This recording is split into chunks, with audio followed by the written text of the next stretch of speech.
দলে থেকে 17 বছর যারা ওই ফ্যাসিস্টদের দূষণ হিসাবে সাধারণ মানুষকে নির্যাতন করেছে, জুলুম করেছে, তাদেরকে কিন্তু আমাদের ওই দরজায় ঢুকতে দেওয়া হবে না।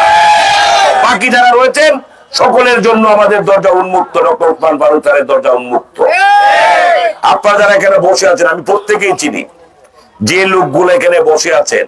অনেকেই বলেন যে ওই সেন্টারে একটু ঝামেলা আছে, সেই সেন্টারে ঝামেলা আছে।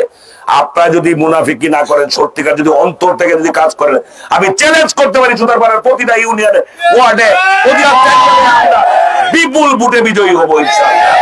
তাই সকলকে আমি অনুরোধ রাখবো, একজন ভালো মানুষ পেয়েছি আমরা, ডক্টর ওসমান ফারুক স্যারের মতো একজন যোগ্য নেতা পেয়েছি। আপনারা ভাই একবার আছেন না, দল মতের ঊর্ধ্বে এলাকার মানুষের কল্যাণের স্বার্থে, এলাকার উন্নয়নের স্বার্থে আমরা বিগত দিনে কে কি করেছিলাম এগুলো সব ভুলে যাই। আমরা ঐক্যবদ্ধ ভাবে আগামী 12 তারিখের নির্বাচনে ডক্টর ওসমান ফারুক স্যারকে একটি করে ধানের শেষে ভোট দিব। এবং বাড়িতে যারা মা বোনরা রয়েছেন তাদেরকে আপনারা বলবেন, কারণ ওদেরকে অনেকের কাছে শুনি যে মা বোনরা নাকি অনেক দুর্বল হয়ে গেছে ওই বেহেশতের টিকিটের কথা শুনে। প্রত্যেকে তার নিজ নিজ পরিবারের সদস্যদেরকে বুঝিয়ে বলবেন, আপনার প্রতিবেশীদেরকে বলবেন, আপনার আত্মীয় স্বজনকে বলবেন। আমি বিশ্বাস করি আজকের এই উপস্থিতি আপনারা যদি কাজ করেন, আমরা অনেক অনেক ভোটের ব্যবধানে সুতার পাড়াতে দাঁড়িয়ে